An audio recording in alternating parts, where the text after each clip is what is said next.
Lighting సరిగా రాదు. రూపాయలు ఇస్తాము, మీ శవాన్ని తీసుకొని ఎలాంటి అంటున్నారు వాళ్ళు. మా కొత్త 50,000 రూపాయలు 50,000 రూపాయలు మా కొత్త అని చెప్పి మేము శవం ఆడే ఉంటుంది, మేము చేసేటప్పుడు మేము చేస్తామని చెప్పి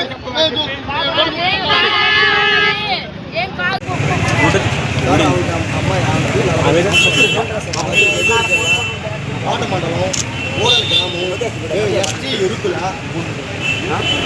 హాస్పిటల్కి వచ్చింది. గణపతి ప్రాబ్లం అమ్మా, నీకు ఆపరేషన్ చేయాలా, 60,000 రూపాయలు ఖర్చు అవుతుంది అని చెప్పి, బ్లడ్ లేదు బ్లడ్ ఎక్కించాలని చెప్పి 3 రోజులు హాస్పిటల్లో పెట్టుకుని బ్లడ్ ఎక్కించి నిన్న ఉదయం 10 గంటలకి ఆపరేషన్ చేయమని, ఇమ్మీడియట్గా ఆపరేషన్ చేయాలా, గడ్డలు తీయాలని చెప్పని నిన్న ఉదయం 10 గంటలకు ఆపరేషన్ చేసి ఈరోజు 10-11 గంటలకు ఆపరేషన్ చేసినప్పుడు ఏమి మనిషి బలహాలు అట్టే ఉంది. ఈరోజు 10-11 గంటలకు చనిపోయింది మనిషి. చనిపోయిన తర్వాత 4 గంటలు మనం పిలిచి అయ్యా హార్ట్ ప్రాబ్లం వచ్చింది ఏమిటి, మేమేం చేయలేము, ఎక్కడికైనా తీసుకెళ్ళండి, 5-6 లక్షలు ఖర్చు వస్తుంది, అయినా బతకదు అని మైథిలి మేడం గారు చెప్పింది. మైథిలి మేడం గారు చెప్పింది వాళ్ళు నిరుపేదలో వాళ్ళు పెట్టుకోలేరమ్మా అని చెప్పారు. మీ ఇష్టం అని చెప్పి శవాన్ని తీసుకొచ్చి మేము పూజ చేసి చనిపోయింది. ఏందమ్మా చనిపోయిందంటే హార్ట్ ప్రాబ్లం మేమేం చేశారు అని చెప్పాను. నిన్న ఆపరేషన్ చేసి మీరు హార్ట్ ప్రాబ్లం అన్నప్పుడు ముందుగానే మీరు చెకప్ చేసిన తర్వాత కదా మీరు ఆపరేషన్ చేయాలా, మీరు ఎడ చేస్తారమ్మా నేను అడిగినా. లేదా అన్ని చెకప్ చేసాను, అన్నీ బాగుంటేనే మేము ఆపరేషన్ చేసాము, కాబట్టి ఆమెకు హార్ట్ షోక్ వచ్చింది, అందువల్ల ఇమ్మీడియట్గా వచ్చింది హార్ట్ షోకు, అందువల్ల ఆమె చనిపోయింది, మేమేం చేయలేమని అనుకున్నాము. మేము న్యాయం జరగాల, మీ ద్వారా న్యాయం జరుగుతుందని చెప్పి మేము చేస్తున్నాం, మాట్లాడుతున్నాం.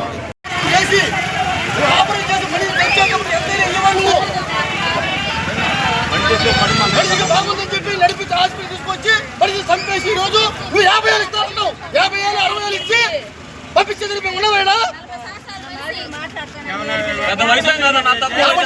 మాకు న్యాయం జరిగేదాకా నేను నుంచి బాగుండి మేము శవం తీయం, మాకు న్యాయం జరిగేదాకా మేము నుంచి బాగుండి మీ ద్వారా మాకు న్యాయం జరగాల. మేము నిరుపేదలమే, మేము ఎస్టీ ఎరుకుల.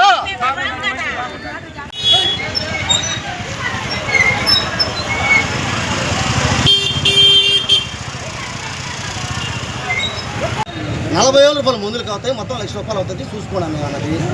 వాళ్ళు ఆడేలా తంటాలు పట్టి తెచ్చుకున్న తర్వాత నిన్న ఉదయం 10 గంటలకు ఆపరేషన్ చేసింది. అప్పటి నుంచి మనిషి స్పృహలో లేదు, మూలవుతుందే కానీ మాట్లాడే మాట గిట్ట ఏం లేదు. ఏందమ్మా ఈ మారుకుందని చెప్పి ప్రతి ఒక్కరు పోయి ఆమెను అడగకుంటే ఆమె మత్తి దిగలేదు మరి ఆగంటే వస్తుంది స్పృహలోకి అని చెప్పి చెప్తాము. ఈరోజు 11 గంటలకు చనిపోయింది. చనిపోయిన తర్వాత మేమందరం వాడికి పోయినాము. మేము వాడికి పోయేకాడికి గుళ్ళ మీద గుర్తున్నారు. ఏందమ్మా ఏం జరిగింది ఏందమ్మా అంటే ఆమెకి స్ట్రోక్ వచ్చింది, స్ట్రోక్ వచ్చింది, ఆమెకి ఆపరేషన్ చేసినట్టు. అమ్మ స్ట్రోక్ వచ్చిన తర్వాత హార్ట్లో ఏమైనా ప్రాబ్లం ఉందని అడిగాను నేను. హార్ట్లో ప్రాబ్లం లేదండి, నేను మొత్తం చెక్ చేశాను అన్నది. హార్ట్లో ప్రాబ్లం మొత్తం ఉన్నప్పుడు నువ్వు పెద్ద ఆపరేషన్ చేసేటప్పుడు మొత్తం చెక్ చేసి కదమ్మా నువ్వు చెయ్యాలా అని అన్న. మేము మొత్తం బాగా చెక్ చేసిన తర్వాత మేము ఆపరేషన్ చేసాము. కానీ ఆమెకు స్ట్రోక్ వచ్చింది, మేమేం చేయలేము. బయట హాస్పిటల్ తీసుకెళ్ళండి, మెడికవర్కి వెళ్ళండి, లేదంటే కిమ్స్కి వెళ్ళండి, నారాయణకి వెళ్ళండి, 5-6 లక్షలు అవుతుంది, అయినా బతకదు అన్నది. అమ్మ వాళ్ళు ఎవరు పెద్దవాళ్ళు లేదు, వాళ్ళ తమ్ముడు నేను వచ్చినాను, వాళ్ళు రాని అమ్మ పోతామన్నా. ఇంతలేక మనిషి చనిపోయింది, 11 గంటలు చనిపోయింది. తర్వాత మేము 4 గంటలకు మాకు చనిపోయింది చెప్పింది. అటు పోయి చూసినాము, చూస్తే మేము బాడీ తీసుకెళ్ళండి అని అన్నది. సరేలేమ్మా ఉన్నాయమ్మా అని చెప్పి మేము వ్యాన్ కూడా తీసుకొచ్చి మాకు చెప్పకుండా మాకు చేయకుండా అంబులెన్స్ కూడా తీసుకొచ్చి పెట్టారు. అంబులెన్స్ అని నేను అడిగిన, ఏందా అంబులెన్స్ ఇచ్చినట్టు మీ శవానికి అన్నారు. నువ్వు వెళ్ళవయ్యా, నిన్ను మేము రమ్మన్నావా, సార్ రమ్మన్నాడు అన్నాడు. ఇప్పుడు వచ్చిన తర్వాత వేరే వాళ్ళ ద్వారా పోయి మాట్లాడితే వాళ్ళు 20,000 30,000 కట్టున్నారు, ఇంకా పూర్తి కట్టలేదు, కాబట్టి మేము 20,000 ఇస్తాం, వాళ్ళు 20,000 ఇచ్చేస్తాము తీసుకోమన్నారు. 20,000 కాదంటే అది బాగుండదంటే సరే 20,000కి 20,000 40,000 ఇస్తామన్నారు. 40,000 ఇస్తామని ఇక్కడికి వేరే రవన్ ఒక ఆయన వచ్చి నేను 50,000 తీస్తాను మీ శవాన్ని ఎత్తుకెళ్ళన్నాడు. ఇందాక వచ్చాను రవన్ వచ్చి 50,000 తీస్తాను శవాన్ని ఎత్తుకెళ్ళన్నాడు.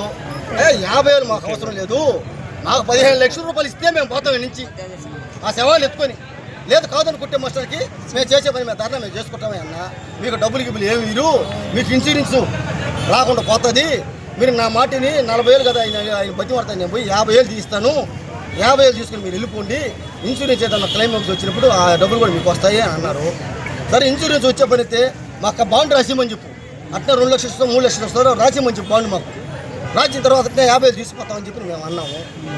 వాళ్ళు ఏమో రాసిరంట అని చెప్పి అన్నారు. ఇప్పుడు ₹1,00,000కి వచ్చినారు. ₹1,00,000 డిమాండ్ చేస్తున్నాం. ₹1,00,000 ఇస్తాం. అయ్యా రెవెన్యూ వచ్చి ₹1,00,000 తీస్తాను, ₹1,00,000 తీసిస్తాను, మీరు వెళ్ళండి అని చెప్పన్నాడు. మేము మా పిల్లకాయలు పోతే ఏమన్నాడు, మీరు శవాన్ని తీద్దు నేను వస్తాను మాట్లాడుతూ ఉన్నాను అన్నాడు. ఇక్కడికి వచ్చిన తర్వాత సార్తో మాట్లాడి 20,000 30,000 బేరం ఆడుతున్నాడు. మనిషి చంపేసి మనుషులతో 20,000 30,000 బేరం ఆడుతున్నాడు. రవి మీ బంధువా? రవి అన్న మీ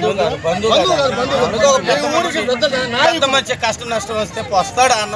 తగిన న్యాయం ఏమి లేనోళ్ళు ఎస్టీ ఇరుకుల తగిన న్యాయం మీరు చేయాలని చెప్పి మీ ద్వారా మేము కోరుకుంటున్నాం.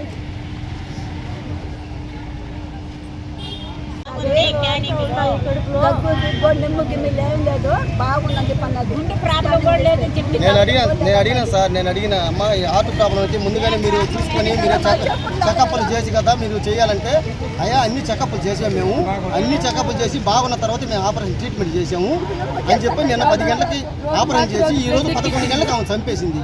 ₹1,00,000 ఖర్చు చేసింది. ₹60,000 తీసుకుని ₹40,000 మందులకి వెళ్ళి మాకు తగిన న్యాయం మీ ద్వారా జరుగుతుందని మేము ధర్నా చేస్తున్నాం. చెప్పండి. నెల్లూరు జిల్లా కోట మండలం గూడలి గ్రామం. అమ్మాయి పేరు నలభై పద్మమ్మ. పోతే గర్భజంచి ప్రాబ్లం అని చెప్పి హాస్పిటల్కి వచ్చింది. హాస్పిటల్కి వచ్చిన తర్వాత రక్తం లేదని చెప్పి మైథిలి మేడం అని చెప్పి చెప్పింది. 3 రోజులు బెడ్ ఎక్కించింది. ఇమీడియట్గా ఆపరేషన్ చేయాలన్నది.